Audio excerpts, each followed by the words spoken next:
Seja bem-vindo ao Belember desta semana. Como é hábito, são meus convidados Carlos Almeida, Nuno Serafim, Luís Bravo e Diogo Santos Teixeira. Meus senhores, sejam bem-vindos ao Belember desta semana. É um prazer hoje ter aqui os 4 convidados residentes deste programa. E Carlos, começando por ti e pela uma das notícias do dia, a reunião do BCE e algumas das novidades. É verdade que ao nível das taxas não houve mudanças, ficou tudo na mesma, mas Mário Draghi anunciou essencialmente que a aquisição de ativos vai ter uma duração de 2 anos, arranca já em outubro e os ABS arrancam no último trimestre deste ano. Sim, um pouco em linha com aquilo que era esperado inicialmente em termos de decisões da aquisição desses mesmos instrumentos.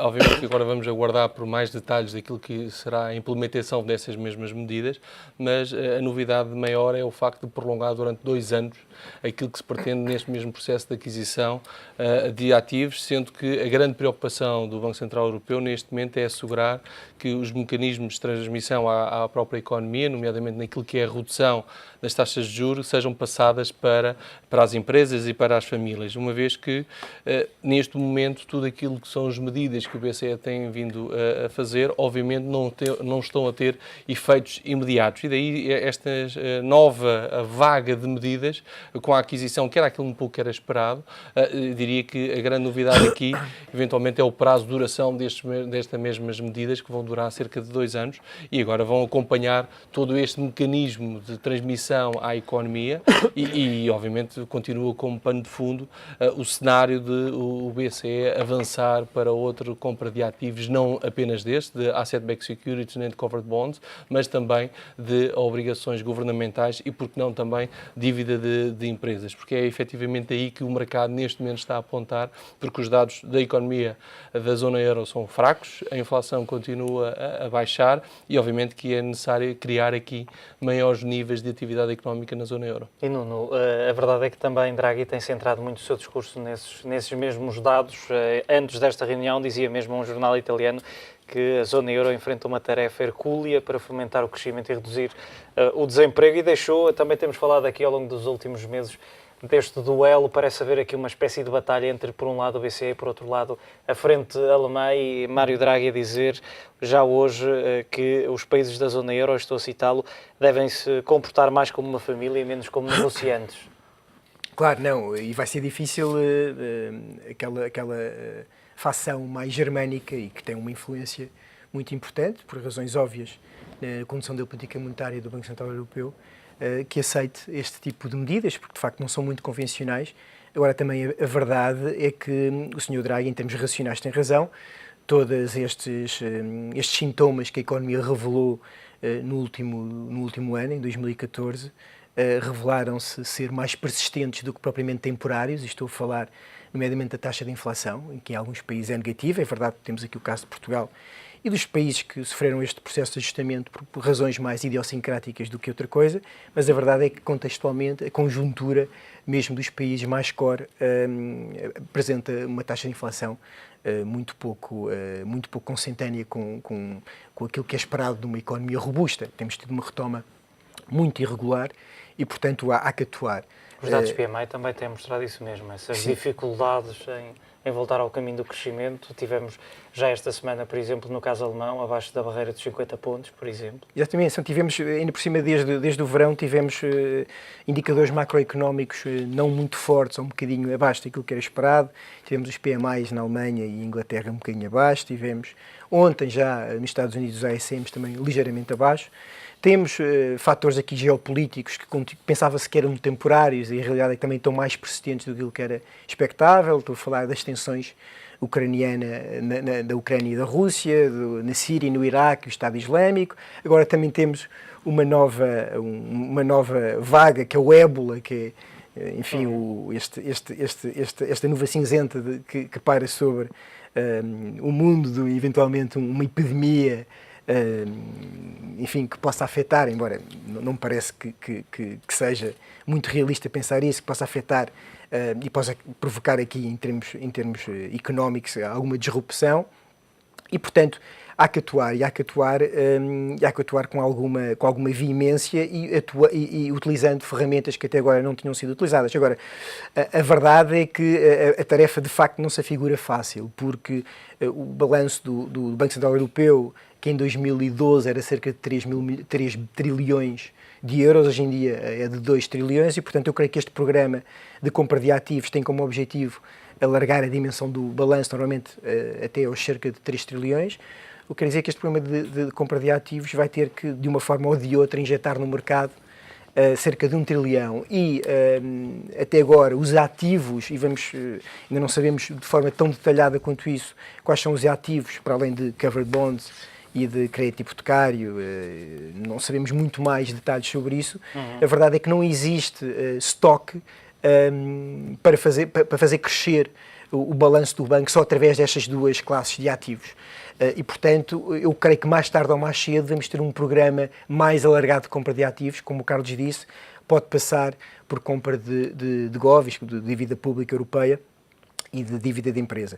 E, portanto, vamos tentar perceber quais são os timings, quais são os montantes que vão estar envolvidos e que vão ser alocados a estas novas classes de ativos, se é que vão ser confirmados ou não, e eu creio que é a partir daí, isto vai demorar algum tempo até que esta confiança, porque o que é preciso é que a economia tenha confiança, porque os bancos comerciais podem ter ao seu dispor toda a capacidade e toda a liquidez que for necessária, mas se não houver confiança do lado, do lado das empresas e do lado dos consumidores, ou seja, se não houver apetência para a concessão de crédito, a verdade é que este dinheiro não vai drenar para a economia e, portanto, temos aqui um processo. Eu acho que há aqui passos sólidos no sentido de pensar que estas medidas vão ter, de facto, algum impacto no futuro próximo, mas não é um processo imediato e, portanto, vamos ter que esperar. Luís, o facto das aquisições de ativos arrancarem já em outubro e de durarem pelo menos, e a expressão penso que é essa, pelo menos 2 anos, é um primeiro sinal, o facto de durarem mais do que aquilo que seria de esperar, pelo menos a partir de um período de 24 meses. Boa noite. Sim, claramente vai ter que durar, e eu acho que, pegando um pouco no final aqui da intervenção anterior, isto é assim o enfoque, depois de haver esta estabilização na periferia da zona euro, o enfoque claramente agora vai passar a ser um pouco mais o crescimento e o que é que alguns países podem fazer e o que é que o Banco Central Europeu pode fazer nesse sentido. Portanto, isto é uma espécie de um tango entre o decisor da política monetária e os decisores mais executivos, e nem sempre tem sido falsa essa relação entre o BCE e os governos europeus. A verdade é que, para além deste que é EuroQE parte 1, que já tinha sido pré-anunciado, com a inclusão destes dois tipos de ativos, aquilo que nos parece é que claramente vai acabar por se avançar, até pelas próprias razões que já foram explicadas, de expansão do balanço do BCE, das limitações no que diz respeito a estes ativos. Vai-se avançar para um formato de quantitative easing muito violento, mas isso também dependerá, portanto, isso só não chega. Portanto, este tanque que eu falei, portanto, não chegará só o facto de se estar a injetar dinheiro e ter taxas muito baixas. Já o disse, é preciso. Sim, eu acho que esse é que é o aviso que está, ou seja, o BCE pode comprar tempo para se implementar reformas, mas isso só não chega porque as empresas é que contratam, as empresas é que fazem a expansão de CAPEX. É preciso pegar naquilo que não dizia, expectativas, confiança. É preciso haver reformas estruturais, e os governos europeus até agora não têm tido nisso a velocidade que o mercado está habituado a percepcionar como adequado para agir. Há outro fato também bastante importante, que não tem diretamente a ver com a reunião de hoje, mas que também tem a ver com um facto importante, que é a União Bancária, que também arrancará em novembro, que pode ajudar a restaurar muita da confiança no que diz respeito ao lançamento do crédito direto para as economias. Portanto, há uma série de mecanismos que estão postos em prática e que, na nossa opinião, culminará provavelmente no primeiro trimestre do próximo ano com um EuroQE em larga escala, envolvendo a compra de dívida soberana. Mas isso não só chegará, como já dissemos, é preciso também que os governos consigam acompanhar esta dança e o passo do Presidente. E também é preciso convencer a frente alemã. Mas isso já vem desde o início. Eu acho que os alemães têm um discurso quase eclesiástico, não é? Por fora vão dizendo uma coisa, mas depois, de forma, quando é na parte da negociação, têm mostrado também alguma capacidade de ceder. Mas isso não pode, de alguma forma, Diogo, também confundir até o mercado, os próprios investidores? O facto da Alemanha, sim, em público, tem digamos, dizer vindo uma a confundir, coisa... e temos vindo a ver alguma volatilidade nos mercados quando responsáveis de alto nível alemães vêm publicamente confrontar as opções tomadas pelo BCE e eventualmente mesmo impugnar algumas opções em tribunal, como já se viu. Contudo, acho que é preciso ver que, concretamente, o que se está a passar é uma real ou uma pseudo-independência do BCE demonstrar a sua eficácia. Ou seja, estamos perante um BCE que ouve o que é dito pela Alemanha, mas não está a atuar consoante o que a Alemanha lhe diz para fazer. Isso é que é basicamente o mais importante, ou seja, pode haver volatilidade, mas o sentido do BCE e, portanto, o sentido que os mercados vão também entender como sendo o sentido tomado pela política monetária europeia é o certo. O problema está tudo na atuação e, portanto, na realização, na transformação da palavra em atos, e isso sim, os mercados ainda estão à espera para ver o que é que concretamente é feito em termos de compra de ativos, em termos de valores e em termos de efeito efetivo sobre a inflação, sobre o crescimento, sobre o desemprego, etc. É Parece preciso lembrar... que o mercado está à espera que Draghi, e pegando nas palavras do Luís, avance mesmo com quantitative easing na Europa. Eu penso que o mercado está à espera, sobretudo, é de crescimento e de, digamos, de inversão da curva de inflação. Porque, independentemente da política monetária, o que é importante é, de facto, haver potencial de voltar a haver crescimento para as empresas, para o consumo e, portanto, isso traduzir-se em termos de resultados concretos, em termos de resultado de empresas e de lucros. E, aliás, o mercado poderá ficar contente ainda antes dessas políticas, digamos, terem efeitos concretos pelo efeito cambial. Ou seja, vamos ver já no final deste ano, praticamente um bocadinho mais do que um trimestre de efeitos cambiais sobre um euro a desvalorizar em relação ao dólar, na ordem dos praticamente 15% em relação ao pico deste ano. E, portanto, isto vai significar para muitas empresas exportadoras um efeito direto sobre as margens e sobre os lucros e, portanto, talvez fazer perceber aos mercados, para já que há uma desconexão dos níveis de valorização das empresas europeias em relação às empresas americanas e uma desconexão eventual dos caminhos em termos de crescimento dos lucros nos próximos trimestres e, portanto, favorecer novamente o mercado europeu, que para já tem vindo a ficar para trás do mercado americano em termos de crescimento das cotações. Há também aqui uma questão que te pergunto, que te coloco, que é se não é injusto também estar... O BCE tem anunciado algumas medidas, é verdade, algumas delas não convencionais, mas também o mercado não deve dar algum tempo para perceber se essas medidas não dão efeito. Ou seja, não se está a pedir medidas rápido demais ao BCE. Depende de quem é que estamos a falar nos mercados. É verdade que, em termos de cotação, temos vindo a ver uma certa depressão, digamos, por parte dos investidores, pelo menos em ações.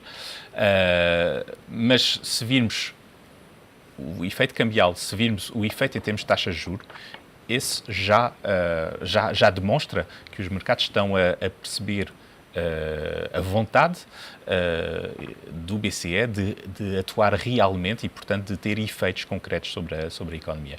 Portanto, penso que aqui temos, de certa forma, um desconectar um bocadinho anormal entre o que se está a passar entre dois ou três mercados diferentes, mercado de ações, mercado de obrigações e cambial, por outro lado.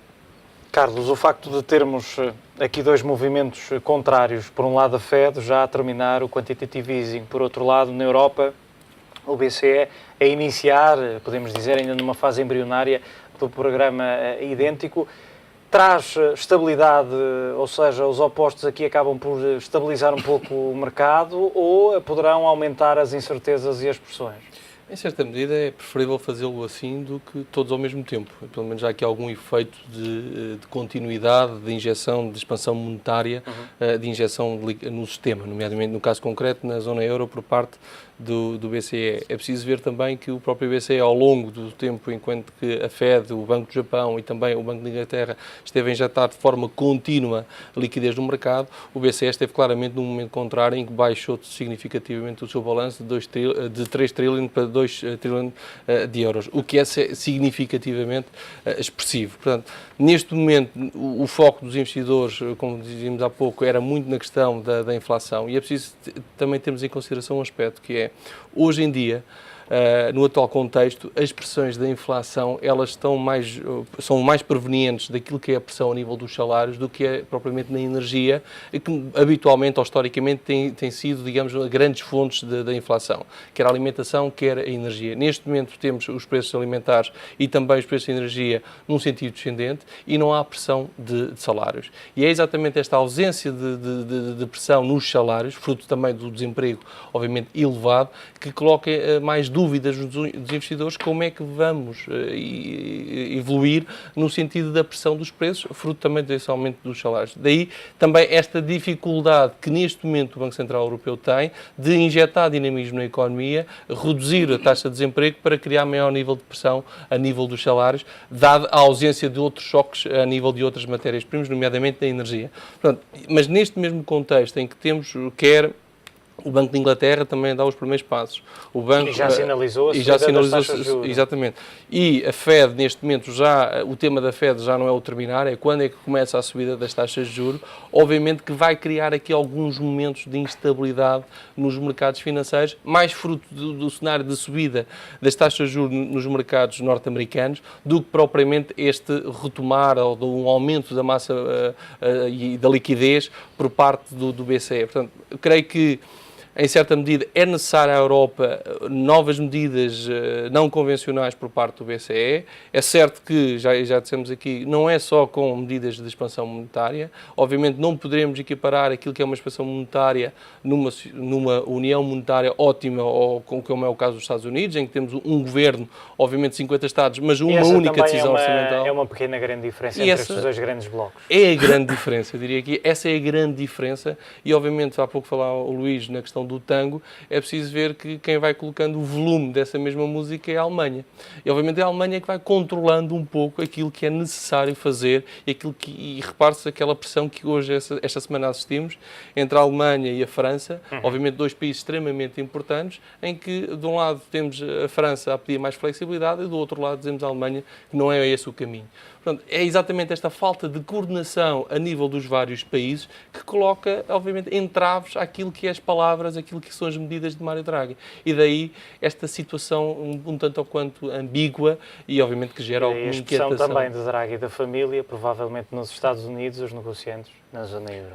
E, obviamente que é exatamente a questão orçamental a base de tudo isto e, obviamente, quando também temos enormes desequilíbrios nos países da zona euro e temos uma Alemanha excedentária em que se pede para injetar mais dinheiro na economia, mais investimento e, obviamente, temos os outros países extremamente endividados em que não têm capacidade de injetar essa liquidez ou gerar dívida para enverdar por mais investimentos ou em alternativa, reduzir a carga de impostos para depois, obviamente, dinamizar o próprio crescimento económico. E daí é exatamente a grande dificuldade e vamos ver o que é que será o feito em termos daquilo que são decisões do novo Comissário Europeu para criar aqui alguma coordenação a nível dos países da zona euro para criar um melhor efeito de todas essas políticas que neste momento algumas delas vão em sentido contrário. Nuno, e há pouco falavas da questão das expectativas, da confiança, mas se olharmos do lado de quem está à frente do Banco Central Europeu e dos vários governadores, pensar que fora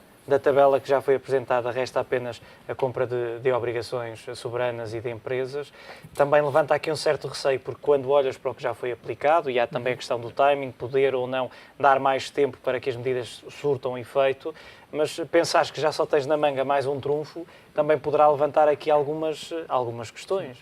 Sim, claro que a capacidade e os instrumentos que podem vir a ser utilizados por um Banco Central, como a autoridade monetária, têm vindo a reduzir-se. No entanto, nós também sabemos que o quantitative easing, tal como foi aplicado, por exemplo, nos Estados Unidos, tem um efeito, e tem um efeito poderoso. Não é que na Europa já não tivesse sido aplicada alguma forma de quantitative easing. Eu lembro da OMT, que depois foi descontinuada, logo na fase mais aguda da crise, nomeadamente da crise periférica, onde obrigações dos Estados que estavam a ser mais atacados, nomeadamente a Grécia, Portugal, Espanha, chegaram a ser adquiridas por parte do Banco Central Europeu.